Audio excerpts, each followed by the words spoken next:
Todas e todos que estão aí me assistindo na tela estejam bem. Minhas saudações à realização desse evento. Primeiramente, agradeço o convite que foi feito pela Valéria, né, via mensagem, via e-mail.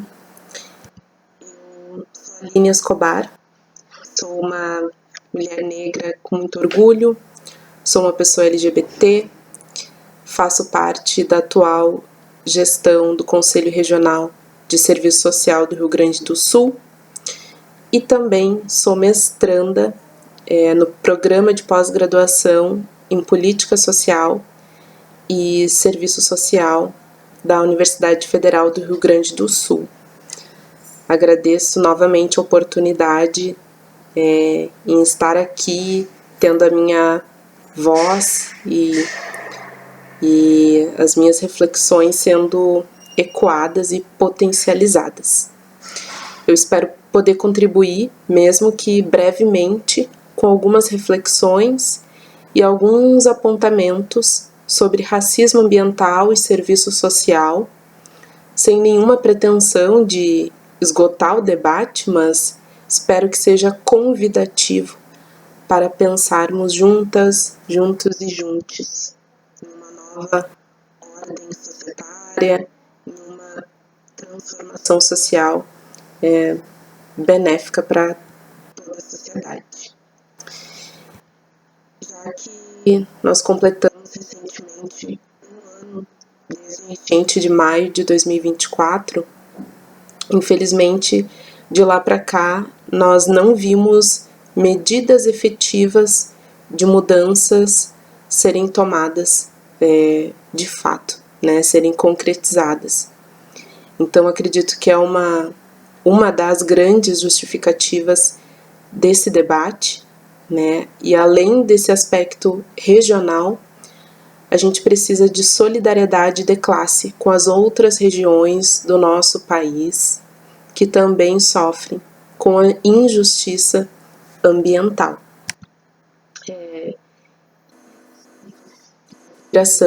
A caminhada trilhada pelas mulheres negras que já estão na profissão há mais tempo ou no movimento social negro brasileiro, eu separei alguns questionamentos que a assistente social e professora Magali Almeida, da Universidade Federal da Bahia, ela traz esses questionamentos em um livro que foi organizado pelo Conselho Regional do Rio de Janeiro, que eu gosto bastante, que é um livro em que vários autores renomados na área de serviço social comentam os princípios da profissão.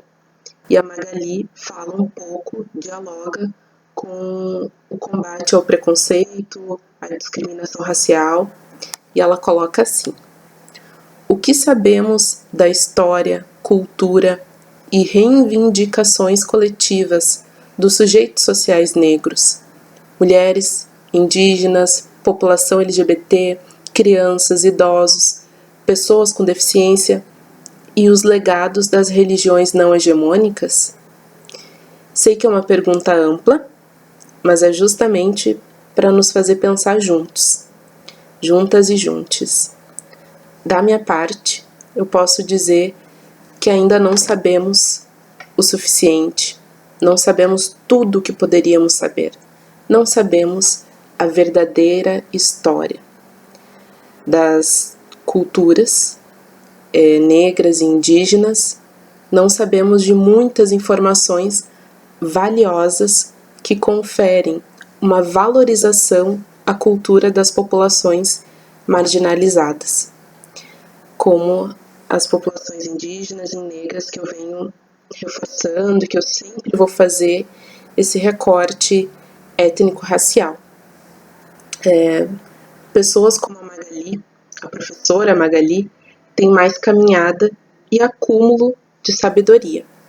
Então, dentro da cultura africana, nós chamamos essas pessoas de griots, e na cultura indígena são conhecidas como cofás. Esse é apenas um exemplo de terminologia e noção de ancestralidade e de cuidado coletivo, que nem sempre são disseminados, mas a gente sempre traz no início de uma fala, ou enfim, nos espaços que a gente circula. É a partir dessas culturas que eu busco aprender sobre racismo ambiental ou injustiça ambiental.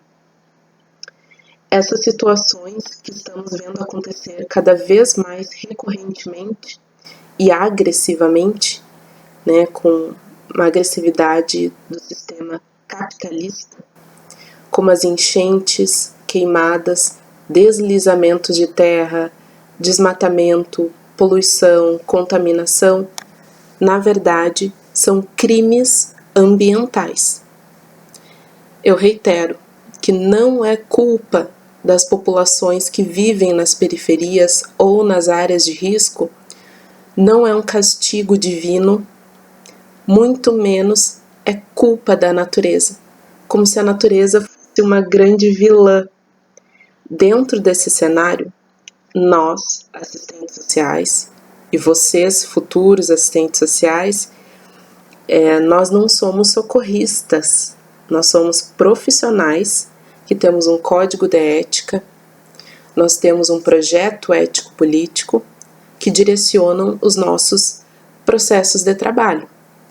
O código de ética da assistência social prevê, no artigo 3º, a linha D, que é dever da assistente social participar de programas de socorro à população em situação de calamidade pública, no atendimento e defesa de seus interesses e necessidades.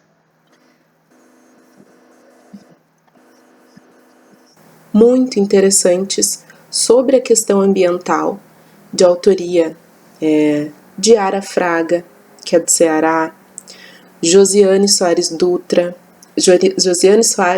Santos, que é de Sergipe, Adriana Soares Dutra, que é do Rio de Janeiro, e outros espalhados pelo Brasil, que contribuem cientificamente e contribuem na militância com esse debate. Eu compreendo que parece que o debate é inexistente na nossa área, mas na verdade ele não é tão hegemônico ou tradicional como o debate da política de assistência social ou a política de saúde, que são duas políticas que nós estamos mais inseridos no mercado de trabalho. Alguns cursos pelo Brasil disciplina, porém não sei dizer agora quantos, né?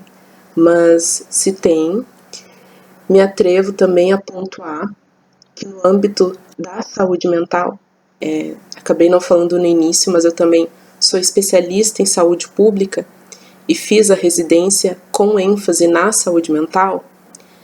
Eu pontuo que as pessoas atingidas não são escutadas como deveriam.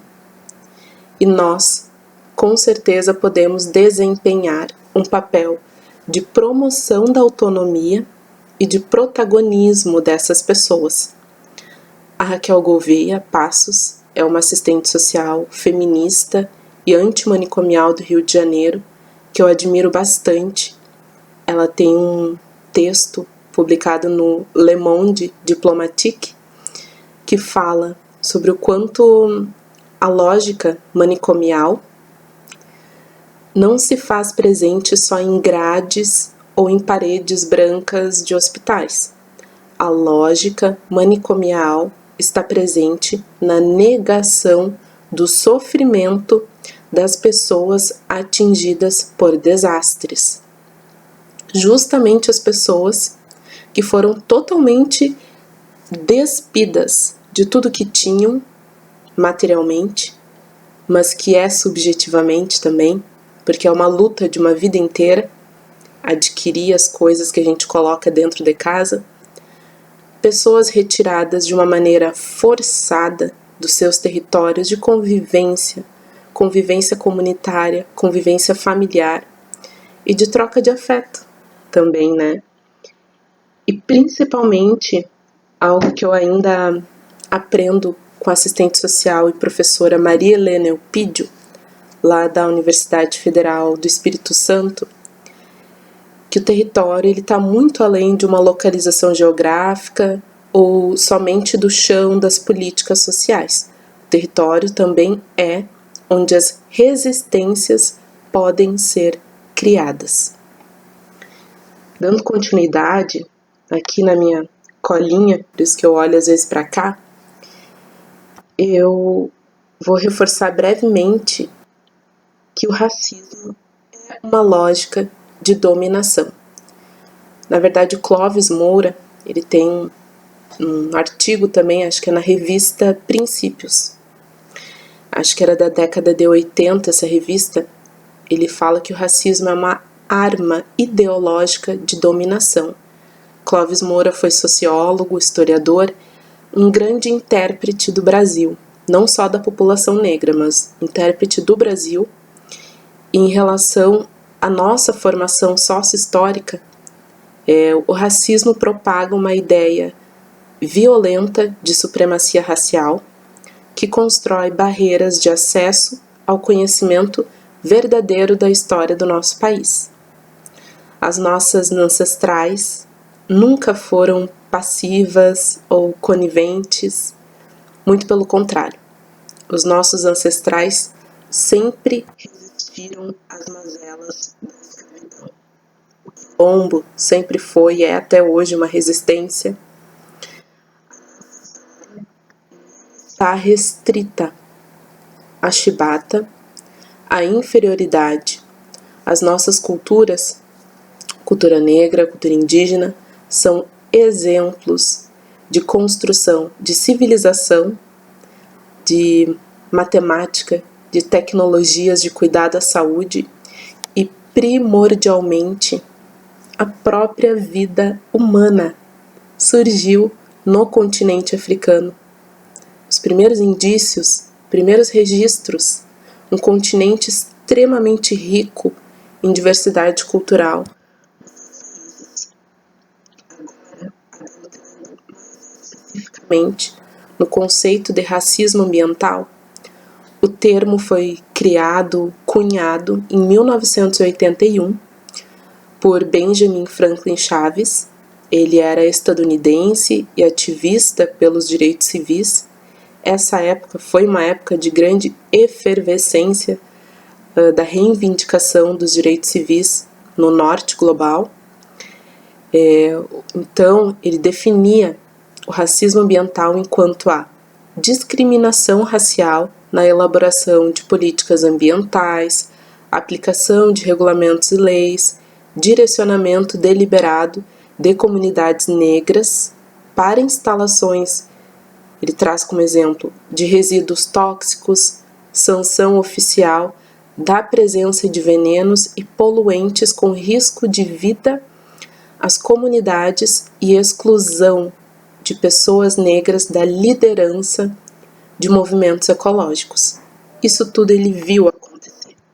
Ele viu territórios por conta de contaminação de solo. Então, por isso que ele elabora esse conceito. Ou seja, não é por acaso que as pessoas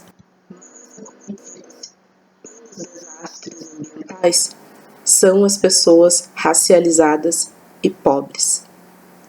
Essas pessoas têm gênero, são mulheres, não é natural, estamos falando de vítimas de um sistema adoecedor, desumanizador e forjado no negacionismo climático.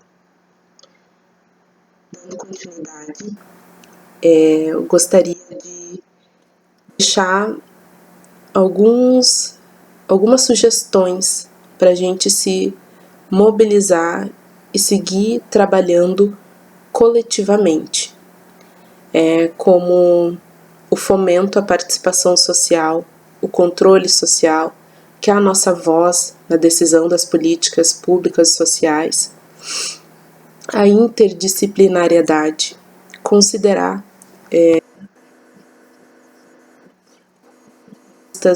geógrafos, biólogos, cientistas sociais, urbanistas, enfim, eu já tive contato mais com profissões na área da saúde, muito em parceria, em interlocução com a psicologia, terapia ocupacional, enfermagem, fisioterapia, mas cito essas outras áreas profissionais enquanto áreas extremamente importantes também.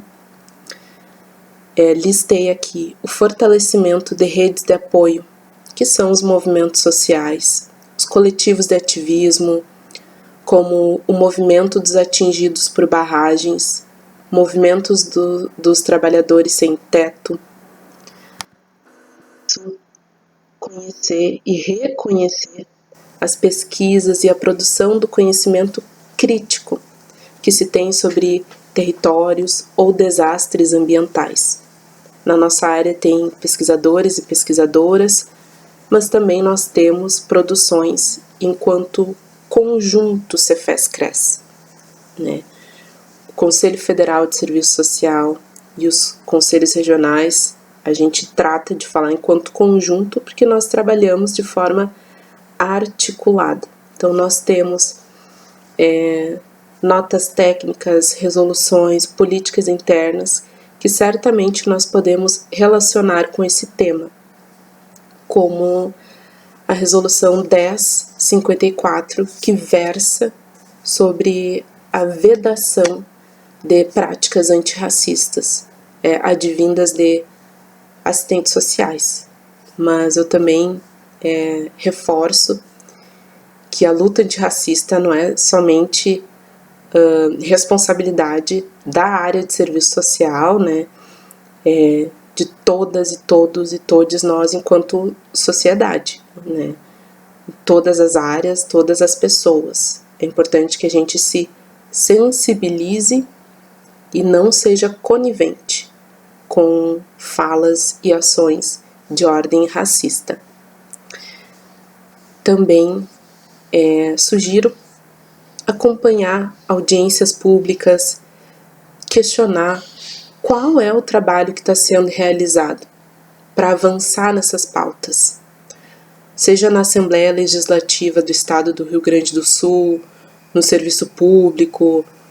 No momento, eu não sou filiada a nenhum partido político, porém, gosto bastante de acompanhar o trabalho da bancada negra do Rio Grande do Sul e achei muito interessante, caso alguém queira procurar um pouco mais em detalhes, o projeto de lei número 563 de 2023 da deputada Bruna Rodrigues, que institui numa proposta, né, de política estadual de atenção às emergências climáticas e o combate ao racismo ambiental no estado do Rio Grande do Sul.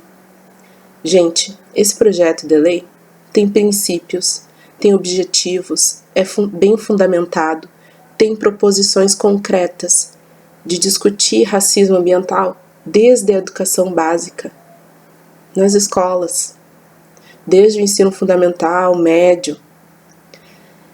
Então, esse é um conjunto de sugestões, apontamentos e reflexões, mas eu também, enquanto uma pesquisadora, que me interesso bastante pelo serviço social e relações internacionais, no momento a minha pesquisa é sobre questão étnico-racial e os territórios de Porto Alegre e Montevidéu, no Uruguai.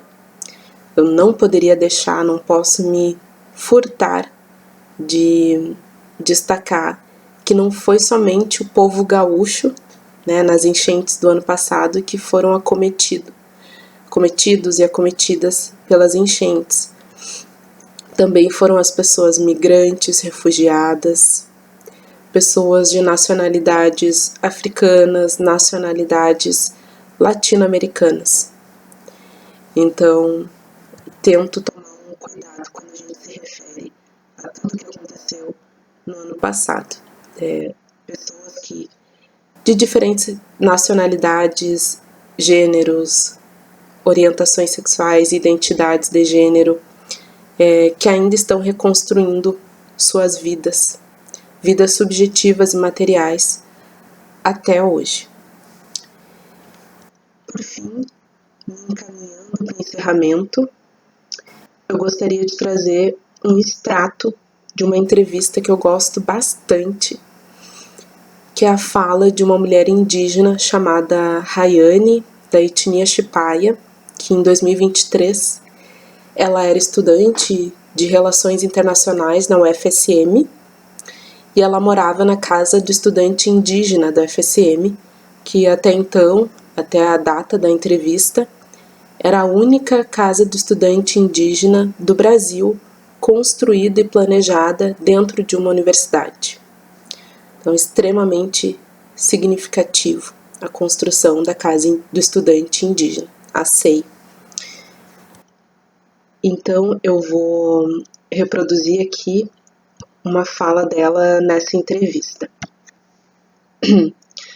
A todos os povos nativos em resistência do continente americano, africano, europeu, asiático e Oceania, somos resistência.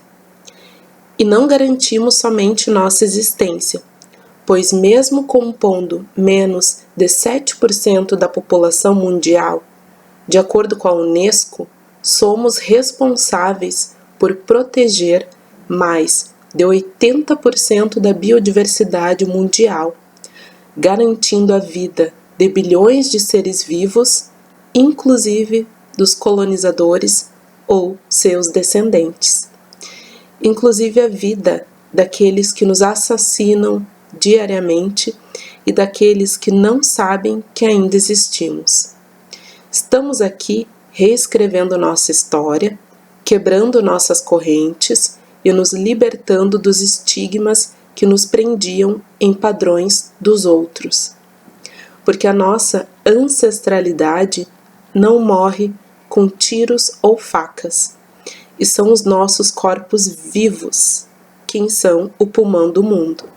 Viva os povos indígenas de todo o mundo. E também deixo o meu convite a quem puder acompanhar online a transmissão do nosso 18º Encontro Gaúcho de Assistentes Sociais, que vai estar acontecendo amanhã, quinta e sexta-feira. Faço parte da comissão organizadora enquanto gestão do CRES-RS. Nós estamos com expectativas muito boas de reunir a categoria. Certamente vão ter encontros e reencontros presenciais. Certamente vai ser um evento muito bonito e histórico. O tema desse ano é o mesmo tema do Dia Nacional do e da Assistente Social, que é Serviço Social na luta pela justiça ambiental, na diversidade dos povos e biomas. Eu posso repassar o link no canal no YouTube, onde já está programada a transmissão. Espero que eu tenha conseguido contribuir de alguma forma. Fico à disposição. Se tivesse mais condições objetivas e de tempo, gostaria muito de estar aí com vocês presencialmente, trocando, debatendo e se fortalecendo. Obrigada pela oportunidade e